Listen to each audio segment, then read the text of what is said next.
Okay, सो हम एक new series शुरू करने जा रहे हैं। सीरीज़ में हम पढ़ेंगे basically previous year questions of public administration जो भी यूपीएससी ऑप्शनल में आए हैं। सबसे पहले हमने 2016 का लिया है और अब हम बात करते हैं पेपर 1। पहला question that is Taylorism is considered very controversial despite it's popularity. मतलब क्या है कि टेलरिज्म के बारे में बात कर रहे हैं। मेन जो फोकस है वो हमारा टेलरिज्म पे है। दैट इज़ वाई जो हमारा इंट्रोडक्शन होगा वो कैसा होगा, टेलरिज्म पे होगा, राइट। और कैसा कंसिडर्ड है, एक बार उसको कंट्रोवर्शियल कैसे ये बताएंगे तो एक हेडिंग कंट्रोवर्शियल बनेगी, एक बनाई पॉपुलैरिटी में बनेगी और हमारा कमेंट करना है तो दोनों का बैलेंस व्यू में लिखना पड़ेगा, तो हम कंक्लूजन में बैलेंस व्यू लिखेंगे। बात करते हैं टेलरिज्म। टेलरिज्म है क्या? It is a scientific management. क्या है ये? साइंटिफिक मैनेजमेंट थ्योरी है जो इम्फेसाइज किस चीज़ पे करती है, जिसका मेन फोकस क्या है, एफिशिएंसी, स्टैंडर्डाइजेशन एंड प्रोडक्टिविटी। जिसका मेन एम क्या था, क्यों लाया था टेलर इसको, दैट इज़ कि जिससे कि प्रोडक्टिविटी बढ़ जाए, राइट, एफिशिएंसी बढ़ जाए, चीज़ें जो कि किसी भी ढंगा से हो रही हैं उनका एक स्टैंडर्ड आ जाए काम करने में। थ्रो किस तरीके से, जब उन्होंने टाइम एंड मोशन स्टडीज़ करी, टास्क स्पेशलाइजेशन करा इंडस्ट्रियल वर्क में, ठीक है। तो कैसे याद रखेंगे, मेन इंपॉर्टेंट हम याद रखते हैं। टेलरिज्म क्या है? साइंटिफिक मैनेजमेंट थ्योरी है जिसका मेन फोकस किस पे था, एफिशिएंसी, स्टैंडर्डाइजेशन, प्रोडक्टिविटी पे। कैसे आएगा, time, motion studies and task specialisation के थ्रू, ठीक है। तो ये कंक्लूजन हमें याद करना है। आगे हम बात करते हैं, that is 7 points on the popularity of Taylorism क्या है, ठीक है। सबसे पहला है, इसने एम्फेसाइज करा एफिशिएंसी पे एंड प्रोडक्टिविटी पे इंडस्ट्रियल वर्क प्लेसेस में, ठीक है। तो ऑफ कोर्स इससे जो एफिशिएंसी है, प्रोडक्टिविटी है वो बढ़ी, ठीक है। तो काफ़ी इंपॉर्टेंट है, दैट इज़ वाई पॉपुलर हुआ। दूसरा है, इसने प्रमोट करा स्टैंडर्डाइज वर्क, जो कि हमने ऊपर भी बात करी, साइंटिफिक टास्क एलोकेशन, ठीक है। दोनों कीवर्ड्स हैं वेरी इंपॉर्टेंट। स्टैंडर्डाइज वर्क की बात करी कि स्टैंडर्ड में काम हो, कोई भी वेस्टेज ना हो, टाइम का एफर्ट का वेस्ट ना हो, इन साइंटिफिक टास्क एलोकेशन हो, ठीक है। Increase output through time and motion studies, इसने आउटपुट को भी बढ़ाया है ना, टाइम एंड मोशन स्टडीज़ के थ्रू इसने आउटपुट को भी बढ़ाया। टाइम एंड मोशन से क्या हुआ कि टाइम रिड्यूस हुआ, जो अनवांटेड मूवमेंट्स थी वो कम हुई, ठीक है। फोकस किया रैशनलाइजेशन ऑफ लेबर प्रोसेसेस पे, किस चीज़ पे, रैशनलाइजेशन की, जो लेबर प्रोसेसेस है उसको हम कैसे रैशनलाइज कर सकते हैं, इस चीज़ पे ध्यान दिया, ठीक है। देन परफॉर्मेंस बेस्ड इंसेंटिव भी इसने इंट्रोड्यूस किया था, है ना। इसने बोला था ना कि जो डिफरेंशियल पीस रेट सिस्टम है ना, पीस रेट सिस्टम कि जो जितना काम करेगा उसको उतना पैसा मिलेगा, तो एक तरीके से परफॉर्मेंस बेस्ड इंसेंटिव जिससे कि मोटिवेशन बूस्ट हुई, ठीक है। वेस्टेज कम हुआ using scientific management techniques, of course time का वेस्टेज, चीज़ों का वेस्टेज, वो चीज़ कम हुई। Adopted by mass production industries for better output, और इवन काफ़ी इंडस्ट्रीज़ ने, फॉर्ड हुआ, इवन यूएसएसआर वो एग्जांपल लिख सकते हैं, उन्होंने इसको अडॉप्ट भी किया, ठीक है। तो ये सब कुछ हमारा क्या है, इसीलिए पॉपुलर रहा। क्यों पॉपुलर रहा, उसके लिए हमें क्या याद रखना है, that is first of all इसने एफिशिएंसी बढ़ाई, दूसरा इसने स्टैंडर्डाइज करा वर्क को, आउटपुट को भी इसने बढ़ाया, रैशनलाइजेशन ही लेके आया, परफॉर्मेंस बेस्ड इंसेंटिव लेके आया, एंड देन वेस्टेज कम करी इसने साइंटिफिक मैनेजमेंट के थ्रू, एंड मास प्रोडक्शन को भी, मतलब मास प्रोडक्शन वाली इंडस्ट्रीज़ ने भी इसको अडॉप्ट किया, ठीक है। कंट्रोवर्सी क्यों रही, क्योंकि इसने इग्नोर करा ह्यूमन नीड्स को, इसने फोकस करा सोलली मैकेनिकल प्रोडक्टिविटी गेन्स पे, ठीक है। तो ये भी एक इंपॉर्टेंट पॉइंट है, मैकेनिकली प्रोडक्टिविटी गेन्स पे इसका जो है ध्यान रहा ज़्यादा से ज़्यादा, ठीक है। इसने प्रमोट करा dehumanisation by reducing workers to cogs in machinery. मतलब क्या है, डीह्यूमनाइज करा, मतलब इसका क्या है कि ह्यूमन को ह्यूमन की तरह ट्रीट नहीं करा, उसको ने एक तरीके से मशीन, रोबोट की तरह उसको ट्रीट करना शुरू करा। Increase worker dissatisfaction due to repetitive and monotonous task. अब होता क्या गया, बिकॉज एक स्टैंडर्डाइजेशन ऑफ वर्क आ गया है, काम को करने का एक सही तरीका मिल गया है, बेस्ट वन वेस्ट में मिल गया है, तो उससे क्या होगा, बहुत ज़्यादा वर्कर डिससेटिस्फेक्शन, उनको बोरियत होगी, वो रिपीटेटिव एंड मोनोटोनस, मतलब एक ही काम करते करते करते करते थक चुके हैं, ठीक है। Led to labour unrest, unrest हो चुका है लेबर का, and resistance against strict supervision, ठीक है। और क्या हो गया हमारा, लेबर अनरेस्ट हो गई है, रेजिस्टेंस करने लगी है, जो भी ये मतलब उसको चिड़चिड़ापन हो गया कि इतना ज़्यादा स्ट्रिक्ट सुपरविजन क्यों कर रहा है। अभी तक मैनेजर चेयर पे बैठा रहता था, वर्कर काम करते रहते थे, लेकिन अब कोई उसको ये चीज़ पसंद नहीं आ रही है। अब उसको क्या पसंद आ रहा है, उसको क्या पसंद आ रहा है, दैट इज़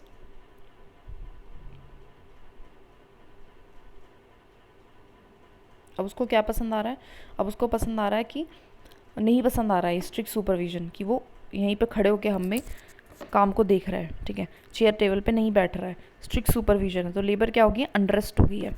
उसके बाद वर्कर की जो ऑटोनॉमी है, जो खुद की इच्छा थी काम करने की, वो कहीं ना कहीं दब गई है, इग्नोर हो गया सोशल मोटिवेशन फैक्टर। जो सोशल मोटिवेशन फैक्टर होता है कि उसका एक दोस्त था, अब उससे बात तो करने का टाइम नहीं मिलता है, क्यों, क्योंकि बहुत ज़्यादा स्टैंडर्डाइज वर्क हो चुका है, टारगेट सेट हो चुके हैं, है ना, साइंटिफिक टारगेट हो चुका है, साइंटिफिक टास्क एलोकेशन हो चुका है, उसकी वजह से उसकी क्या हो गया है, वो अपने दोस्त से बात नहीं कर पा रहा है, तो उसकी जो सोशल फैक्टर्स हैं वो इग्नोर हो रहे हैं। कॉज्ड स्ट्रेस हो गया है because of the relentless focus, बहुत ज़्यादा फोकस करना पड़ रहा है आउटपुट मैक्सिमाइजेशन पे, and viewed as a exploitative by critics of capitalist industrial designs. और बहुत से लोग इसको क्या कहते हैं कि ये बहुत ज़्यादा एक्सप्लोटेटिव है, मैनेजर एंड वर्कर दोनों के लिए इसने ओवर बर्डन कर दिया और बहुत ज़्यादा काम कर दिया है, वर्कर्स को अच्छा ट्रीटमेंट नहीं दिया है। यही सारी इसकी क्या थी रही, कॉन्ट्रोवर्सी रही मेन, ठीक है, एंड काफ़ी इसको ह्यूमन स्कूल के थिंकर्स ने काफ़ी क्रिटिसाइज भी किया इसी वजह से, ठीक है। अगर हम बात करें that is about the conclusion, so conclusion में we will write Taylorism despite criticism, of course Taylorism है, उसके बहुत सारे क्रिटिसिज्म हुए, फिर भी वो इन्फ्लुएंशियल भी रहा for its efficiency driven approach. किस लिए, क्योंकि कहीं ना कहीं यस, चाहे वो कितना ही क्रिटिसाइज करा, इससे एफिशिएंसी क्या हुई, बढ़ी, तो एफिशिएंसी ड्रिवन अप्रोच की वजह से ऑफकोर्स ये क्या रहा, क्रिटिसिज्म तो इसका रहा, लेकिन फिर भी इन्फ्लुएंशियल रहा। ऑफरिंग वैल्यूएबल इंसाइट, इसने काफ़ी वैल्यूएबल इंसाइट दी, ठीक है, वैल्यूएबल क्या दी, इंसाइट दी in balancing productivity, of course productivity बढ़ी विद, और अब हम क्या कर सकते हैं, इसको ह्यूमेन वर्क प्रैक्टिसेस के साथ इसको इनकलकेट करके, है ना, इन दोनों को, टेलरिज्म को उठाओ, ह्यूमन स्कूल वालों ने जो बोला है उसको उठाओ, दोनों को अगर मिला दे तो शायद हमारी जो उसकी क्रिटिसिज्म है उसको हम पर्दा डाल सकते हैं उसके ऊपर, इस तरीके से कहना चाहता है, ठीक है। सो ये सब पूरा क्वेश्चन हमने कर लिया है। बाकी देखिए इसमें जो इंपॉर्टेंट कीवर्ड्स हैं वो हमें याद करने पड़ेंगे। Okay, so need to revise, बार बार पढ़ेंगे, हो जाएगा याद, घबराने की बात नहीं है, ठीक है। We need to revise it multiple times, ठीक है। आगे देखते हैं, let's move to next question. The next question is public administration is the translation of politics into reality that citizen see everyday. मतलब वो कह रहा है कि पब्लिक एडमिनिस्ट्रेशन क्या है, वो पॉलिटिक्स का वो पार्ट है जो सिटीजन्स हर दिन देखते हैं, ठीक है। अब इस चीज़ को हमें क्या करना है, एक्सप्लेन करना है, कमेंट करना है, ठीक है। सबसे पहले देखते हैं पब्लिक एडमिनिस्ट्रेशन, इसका और इंट्रोडक्शन देखते हैं। ऑपरेलाइजेस पब्लिक पॉलिसीज़, पब्लिक एडमिनिस्ट्रेशन क्या करती है, वो पब्लिक पॉलिसीज़ को ऑपरेशनलाइज करती है। इसका मतलब क्या है कि पॉलिसी तो बना दिया, ठीक है, पॉलिटिशियन ने बना दिया, लेकिन इसको लागू करना, इसको इम्प्लीमेंट करना, ऑपरेशन में लाना, वो कौन करती है, पब्लिक एडमिनिस्ट्रेशन करती है।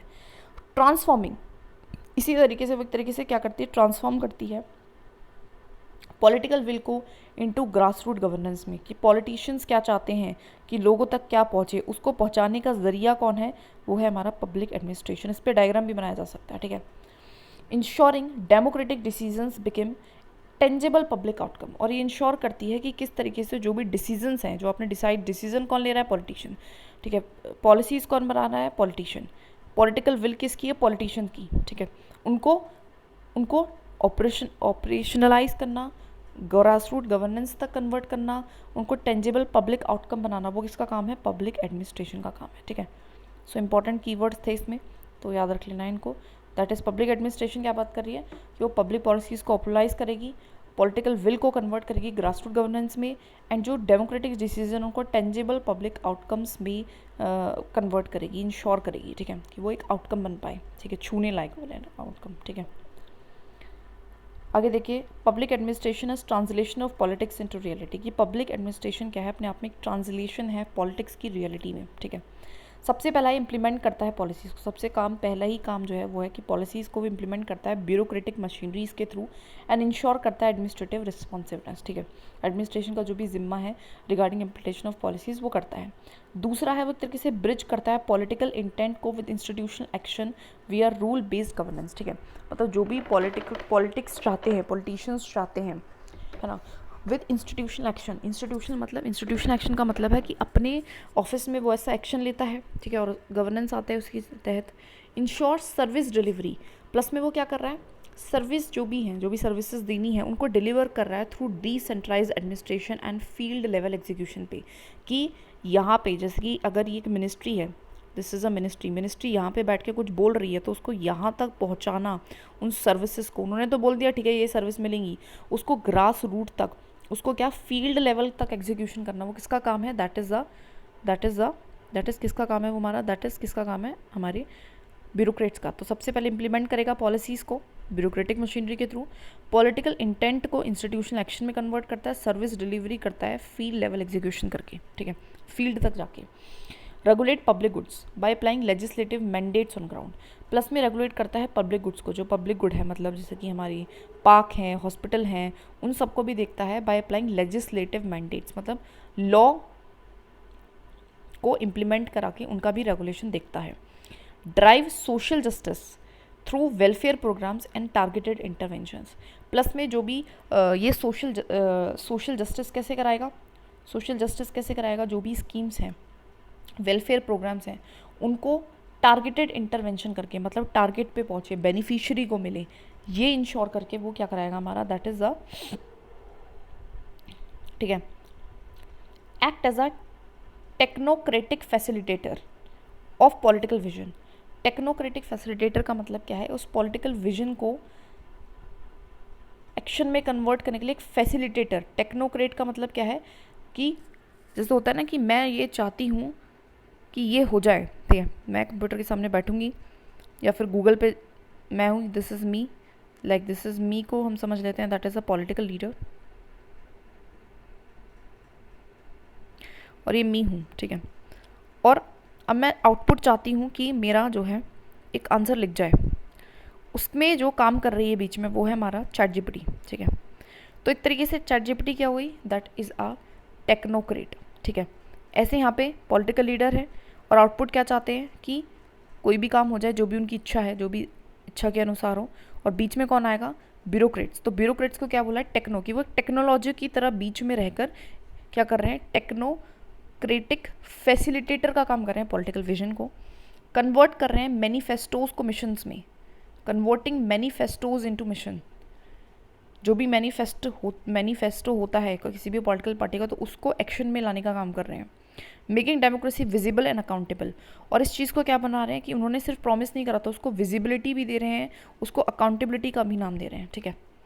तो ये सब कुछ वो कर रहे हैं, ठीक है। अब इनको थोड़ा सा अच्छे से देख लेना है और बार बार इनको रिव्यूज करना है, वेरी वेरी इंपॉर्टेंट, ठीक है।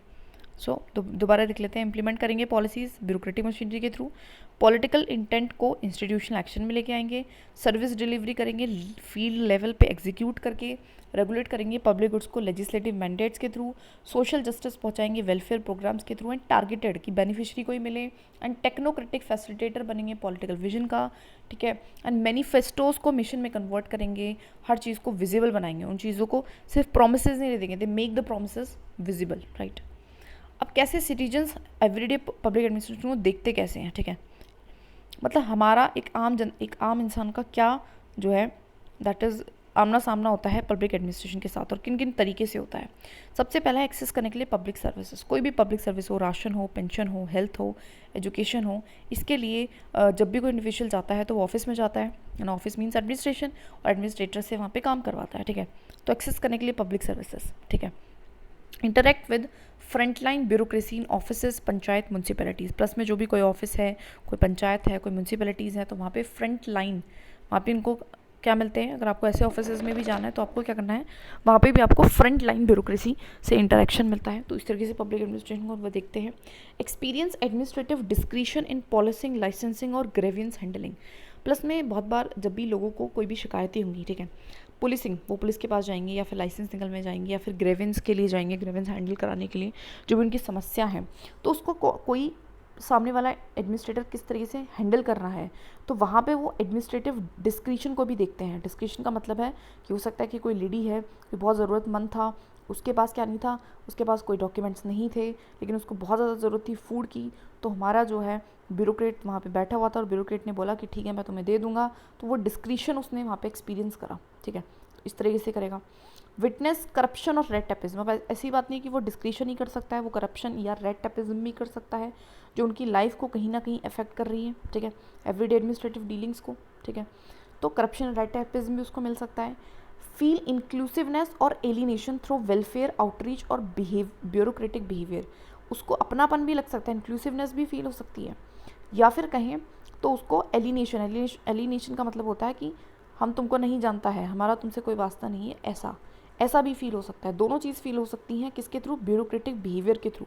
तो वो भी एक्सपीरियंस करता है वो इस तरीके से पब्लिक एडमिनिस्ट्रेशन को अपनी लाइफ में, ठीक है। जब भी वो वेलफेयर आउटरीच के लिए जा रहा है, कोई भी काम के लिए जा रहा है, ऑब्जर्व सिटीजन सेंट्रिक गवर्नेंस, ठीक है, उसको सिटीजन सेंट्रिक गवर्नेंस भी देखने को मिलती है पब्लिक एडमिनिस्ट्रेशन में, RTI, E governance, public hearings के through. And evaluate state legitimacy based on administrative efficiency and ethical conduct, ठीक है।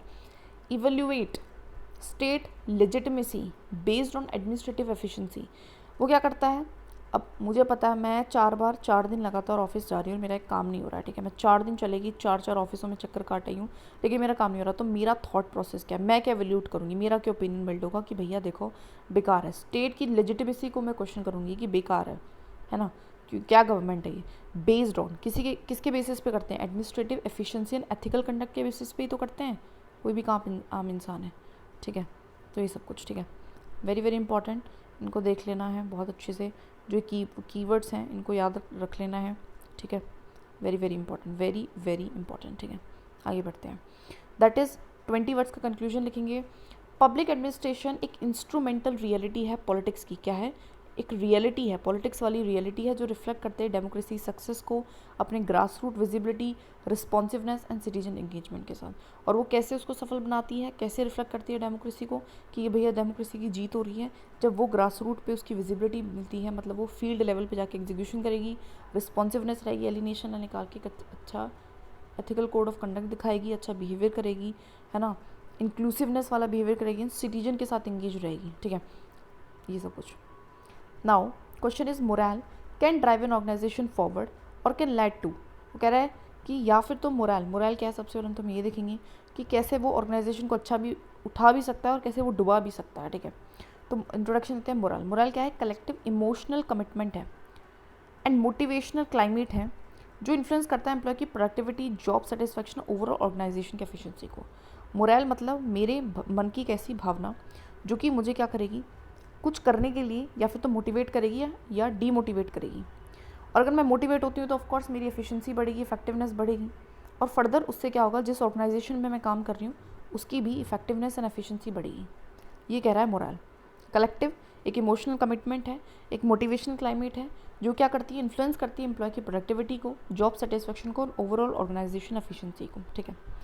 अब कैसे मोरल अच्छा कैसे साबित कर सकते हैं, अगर हाई मोरल है तो टीम कोहेजन होता है एंड स्ट्रेंथ होती है ऑर्गेनाइजेशन कल्चर, मतलब टीम वर्क बूस्ट होता है, टीम में स्पिरिट आती है काम करने की, जॉब सेटिस्फैक्शन बढ़ती है इंसान की, तो ऑफकोर्स टर्नओवर्स कम होते हैं एंड मतलब एब्सेंट वगैरह नहीं होगा, टाइम से आएगा, टाइम से काम करेगा, बिना कहे काम करेगा।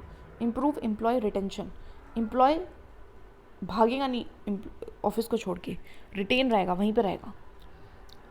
इनिशिएटिव भी इनकरेज होते हैं, मैं खुश हूँ तो मैं खुशी में I can think about the good things, creativity आएगी, इनोवेशन आएगी, इनोवेटिव, ठीक है, क्रिएटिविटी।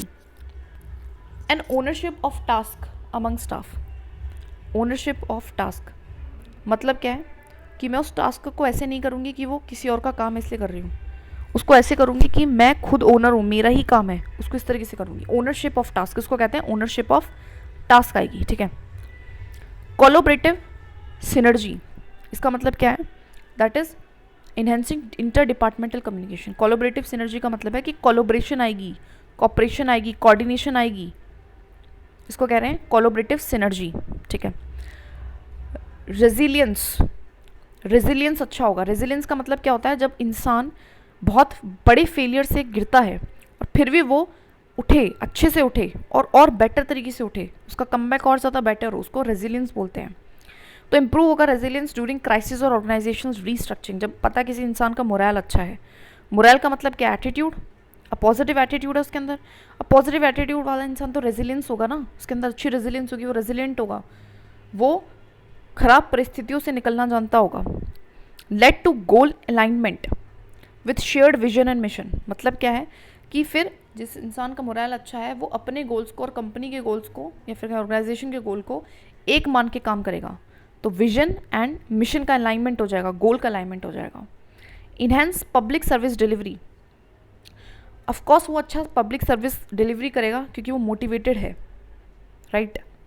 तो ये सब कुछ आएगा, ठीक है। तो टीम में आएगा कोहेजन, ठीक है।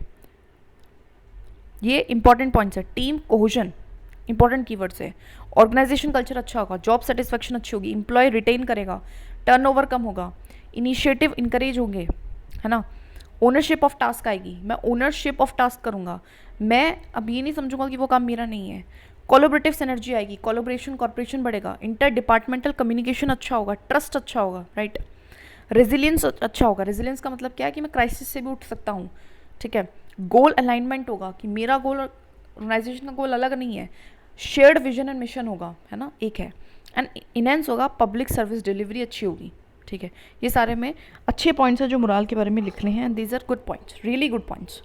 नाउ अब एग्जाम्पल देखा, इसरो के जो साइंटिस्ट उन्होंने हाई मोरल दिखाता है ना, जैसे कि लिमिटेड बजट है फिर भी, जैसे कि हम देख लेते हैं रेजिलियंस पे, हम स्पेसिफिकली इस पे लिख सकते हैं। जैसे कि चंद्रयान जो सेकंड था वो फेल हो गया स्टिल, लेकिन चंद्रयान थर्ड में उन्होंने बहुत अच्छा कमबैक दिया। So it is like that, क्योंकि मोरल अच्छा था, एटीट्यूड अच्छा था, एक पॉजिटिव एटीट्यूड था उनके अंदर। आगे है how low morale leads to discontent poor performance, कैसे होगा, result in low productivity, productivity क्या हो जाएगी, कम हो जाएगी, राइट। प्रोडक्टिविटी कैसी हो जाएगी, कम। परफॉर्मेंस अच्छी नहीं होगी, performance, lack of performance ownership, वही जो टास्क ओनरशिप था ना कि मेरा टास्क है, मैं समझ के कर रहा हूँ उसको, वो नहीं रहेगी, वो चीज़ नहीं रहेगी, ठीक है। एब्सेंटिज्म बढ़ जाएगा, मतलब क्या है, लोग लेटनेस आ जाएगी, बर्न आउट सिम्टम्स हो जाएगा। बर्न आउट सिम्टम्स का मतलब क्या है, लोग भाग भाग के जा रहे हैं, निकल रहे हैं, जैसे पिंपल बर्न आउट हो जाता है ना, बर्न आउट, है ना, तो इस तरीके से निकल रहे हैं जैसे कि, तो वो इस तरीके से होगा। वर्क प्लेस में नेगेटिविटी आएगी, इंटरपर्सनल कॉन्फ्लिक्ट होगा, जब इंसान का मानसिक मॉरल जो एटीट्यूड है, जो मोरल है उसको, it is kind attitude in your mind, वही अच्छा नहीं है, तो क्या उससे कॉन्फ्लिक्ट होंगे, बिल्कुल होंगे, वो लड़ेगा, वो लोगों के साथ लड़ेगा। डिसएंगेजमेंट होगी, वो इंगेज नहीं कर पाएगा इतने अच्छे से, ठीक है। इवन टैलेंटेड एम्प्लॉयज़ में ऐसा देखने को मिलेगा।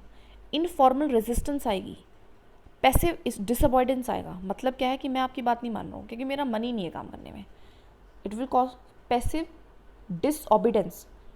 देखो पैसिव एंड एक्टिव में क्या फ़र्क है, एक्टिव का मतलब है मैं तो बताऊंगा, नहीं मैं नहीं कर रहा है काम, पैसिव होता है कि मैं बोल दूंगा हाँ कर रहा हूँ लेकिन करूँगा नहीं, तो इस तरीके से डिसअवॉइडेंस आएगी, इनफॉर्मल रेजिस्टेंस आएगी, कमिटमेंट कम हो जाएंगी, ऑर्गेनाइजेशन वैल्यूज़ के खिलाफ एंड सर्विस एथिक्स के लिए कमिटमेंट कम हो जाएगी, लिथार्जी आएगी, स्टेटस क्विज्म आएगा, इनोवेशन नहीं होगी, प्रोग्रेस नहीं होगी, सर्विस क्वालिटी डाउनग्रेड हो जाएगी, ठीक है। इस तरीके से भी हम इसको लिख सकते हैं। तो ये सारे जो भी मैंने कीवर्ड्स बताए, these are very very important, and इनको क्या करना है, याद करना है, need to learn them.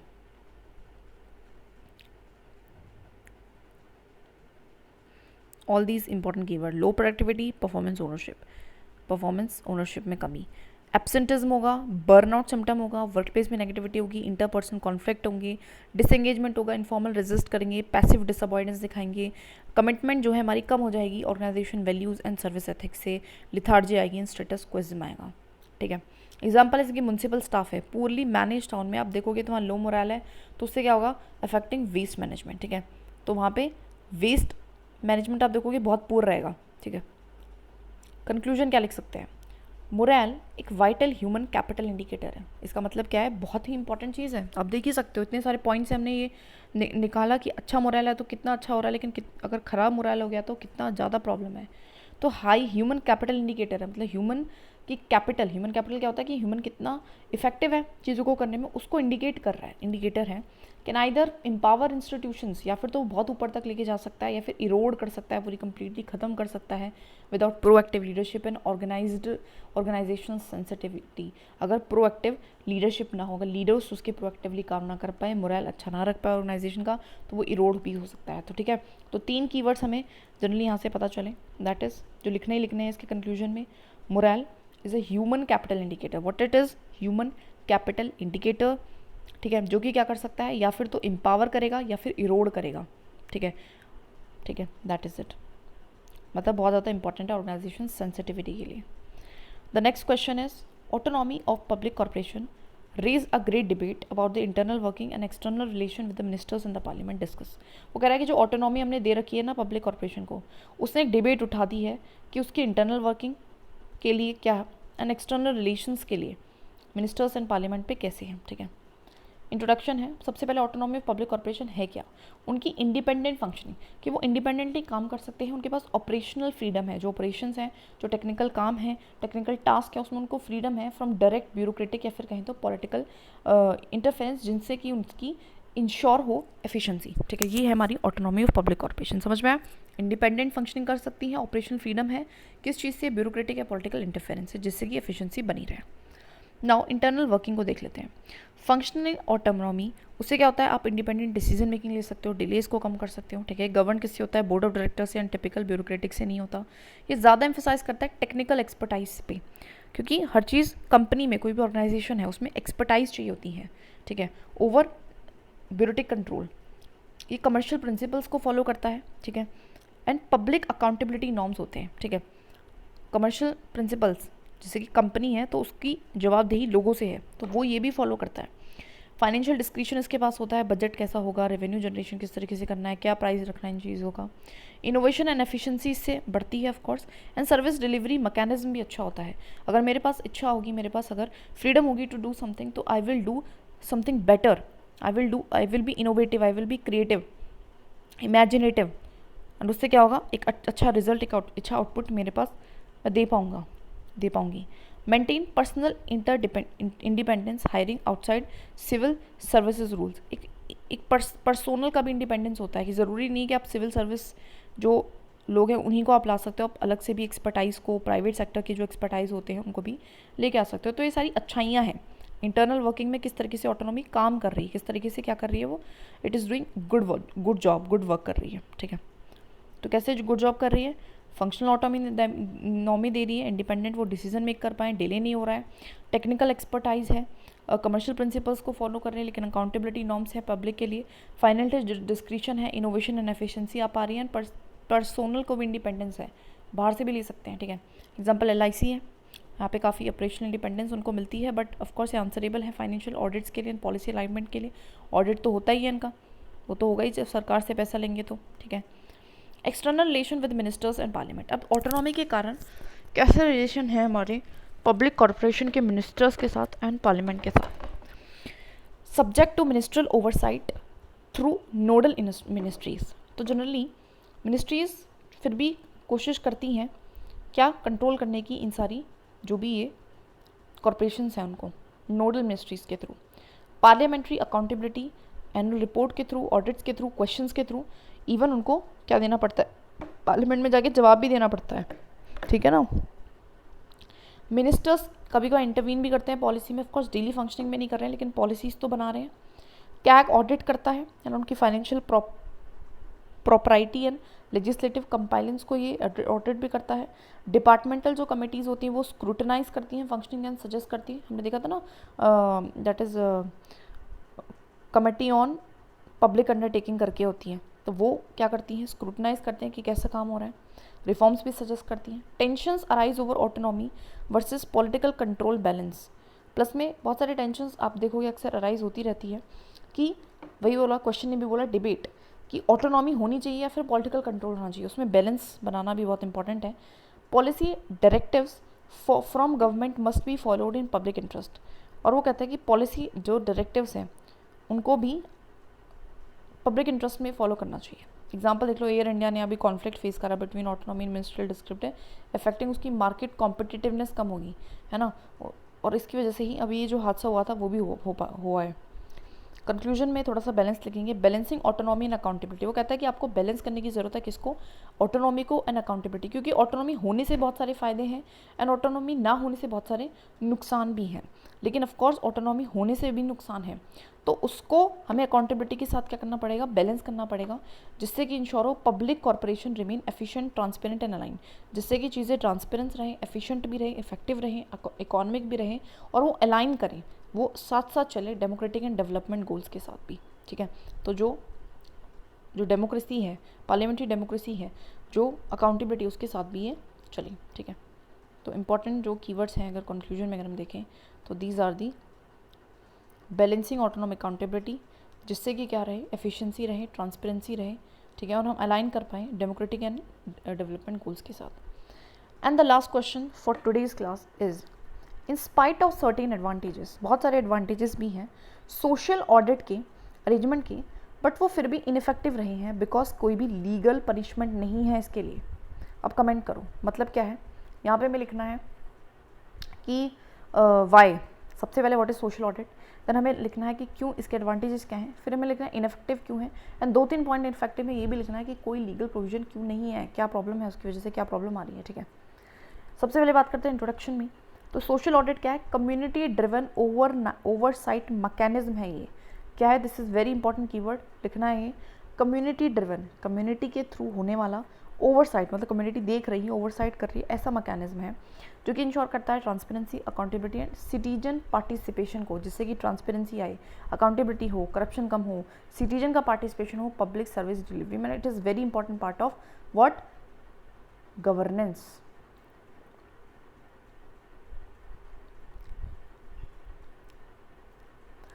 Advantages क्या हैं, ये प्रमोट करता है participatory governance and grass root democracy को। ऑफ कोर्स पार्टिसिपेटरी गवर्नेंस कैसे, क्योंकि सोशल ऑडिट कौन करते हैं, नॉर्मली आम जनता, तो एक तरीके से वो पार्टिसिपेशन कर रहे हैं अपनी गवर्नेंस में, तो पार्टिसिपेटरी गवर्नेंस हुई। ग्रास रूट डेमोक्रेसी, जो डेमोक्रेसी है, डेमोक्रेसी का मतलब क्या है कि गवर्नमेंट बाय द पीपल, तो वो गवर्नमेंट बाय द पीपल चलेगी ना, ग्रास रूट पे आके चलेगी। Enhance transparency in public fund utilisation, plus में ये ट्रांसपेरेंसी लाते हैं कि जो पैसा पब्लिक फंड आया है उसका यूटिलाइजेशन किस तरीके से हो रहा है, ठीक है।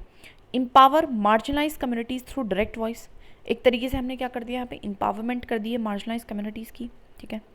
Ensure accountability for frontline public officers, of course इससे क्या रहेगा, अकाउंटेबिलिटी भी बढ़ी है, किसकी, हमारी ब्यूरोक्रेसी की, हमारी पब्लिक जो भी फ्रंटलाइन पे ऑफिशियल्स बैठे हैं उनकी अकाउंटेबिलिटी बढ़ती है। Act as a tool for ethical administration, एक तरीके से ये टूल भी है एथिकल एडमिनिस्ट्रेशन का, कि चीज़ें एथिकल हो रही हैं कि नहीं। रिड्यूस करप्शन कम होता है, लीकेजेस है ना, करप्शन ही नहीं सिर्फ लीकेजेस भी वेलफेयर स्कीम्स में, जिसकी मनरेगा है अधिकतर सुना होगा, उसमें काफ़ी ऐसा रहता है, तो उसका करप्शन कम होता है, लीकेजेस कम होते हैं, एंड बिल्ड होता है एक पब्लिक का ट्रस्ट गवर्नमेंट की फंक्शनिंग में, वेरी इंपॉर्टेंट, ठीक है। तो ये सारे क्या है, एडवांटेजेस हैं, इन सारे कीवर्ड्स को याद रखना है, दैट इज पार्टिसिपेटरी गवर्नेंस आती है, ग्रास रूट तक डेमोक्रेसी जा रही है, ट्रांसपेरेंसी आ रही है, अकाउंटेबिलिटी आ रही है, एथिकल एडमिनिस्ट्रेशन होगा, करप्शन एंड लीकेजेस कम होगी, पब्लिक ट्रस्ट बढ़ाएगा, और हमारा क्या होगा, मार्जिनलाइज कमिटीज़ एम्पावर होंगी, ठीक है। एग्जाम्पल वही दे रखा है, मनरेगा का सोशल ऑडिट आंध्र प्रदेश में, इसने काफ़ी एक्सपोज करा फंड के मिस एप्रोप्रिएशन एंड इम्प्रूव करी डिलीवरी को, तो उसको हम लिखेंगे, ठीक है। वाई सोशल ऑडिट इनफेक्टिव क्यों है, सबसे पहला है लीगल बैकिंग नहीं है, कोई भी प्यूनिटिव इन्फोर्समेंट नहीं है, मैंने जाके बोल दिया कि ऐसा ऐसा हो रहा है लेकिन उस पर लीगल एक्शन ही नहीं होगा, लीगल बैकिंग ही नहीं है। Poor institutional capacity and training for audit teams, plus में जो लोग होते हैं उनको इतनी नहीं है जानकारी, उनको इतनी इन्फॉर्मेशन ही नहीं, नॉलेज ही नहीं है, तो वो ऑडिट कैसे करेंगे ना, इंस्टीट्यूशनल कैपेसिटी नहीं है।